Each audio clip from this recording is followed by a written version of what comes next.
முழுக்க பெரும் பரபரப்பை ஏற்படுத்தியிருக்க அமெரிக்க நீதித்துறை வெளியிட்டுள்ள எப்ஸ்டைன் ஃபைல்ஸ் விவகாரத்தில் ட்ரம்ப், பிரதமர் மோடி, ஸ்டீஃபன் ஹாக்கிங்ஸ், பில்கேட்ஸ் உள்ளிட்ட பல உயர்மட்ட பிரபலங்களோட பெயர்கள் இடம்பெற்றிருக்கிறதா தகவல்கள் வெளியாகிட்டு வருது.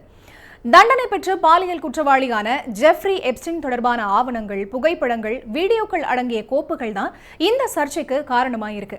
எப்ஸ்டைனோட செல்போன் உரையாடல்கள், அந்தரங்க காணொலிகள்னு பல அதிர்ச்சிக்குள்ளாக்கும் தகவல்கள் வெளியாகிட்டு வருது.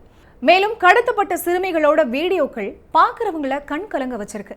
இந்த ஆவணங்கள்ல 2017ஆம் ஆண்டு நடைபெற்ற ஒரு நிகழ்ச்சியோட தொடர்பு படுத்தி இந்திய பிரபல பாலிவுட் இயக்குனர் அனுராக் காஷ்யப் பத்தின குறிப்புகள் இருக்கிறதா கூறப்பட்டுச்சு. தமிழ்ல இமைக்கா நொடிகள் படத்தின் மூலமா நடிகரா அனுராக் காஷ்யப் அறிமுகமானாரு.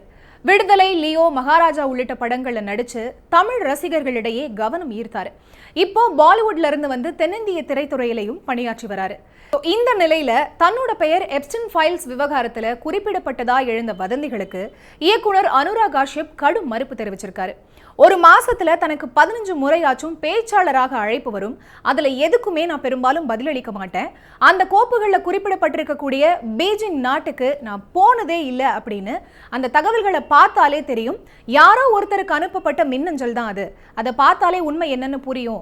என்னோட படங்களை விட என்னை பத்தின தகவல்கள் தான் வேகமா பரவிட்டு இருக்கு. இந்த குற்றச்சாட்டுகள் அடிப்படை ஆதாரம் அற்றது அப்படின்னு தெரிவிச்சிருக்காரு. இந்த வகையான பொய்யான தகவல்கள் தன் மீது தேவையற்ற சந்தேகங்களை உருவாக்குறதாவோ, இவ்வாறான வதந்திகளை மக்கள் நம்ப வேண்டாம் அப்படின்னு வேண்டுகோள் விடுத்திருக்காரு.